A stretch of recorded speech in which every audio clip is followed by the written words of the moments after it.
I'm going to talk to you about eating behaviors, overeating, and something we all know all too well is stress. What comes to mind is that we live in such crazy-making times, and by that I mean we are bombarded with all kinds of imagery from media. We're bombarded with images from Hollywood of what constitutes beauty, perfection, and thinness. Oftentimes, for most of us, unrealistic and oftentimes unhealthy images of thinness. At the same time, in our society, we're bombarded with messages about food and eating. Eat this, don't eat this. Eat, don't eat. It's crazy making. Love this quote. In the Middle Ages, they had guillotines, stretch racks, whips, and chains. Nowadays, we have a much more effective torture device called the bathroom scale. Don't step on it, it makes you cry. But eating is actually a very complex human behavior that is influenced by many factors. There's cultural influences, social influences, personality influence, and clearly biological influences.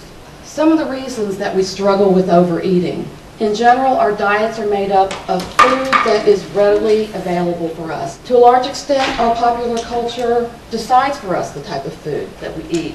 And very much so, the portion sizes we consider normative, which are becoming increasingly larger.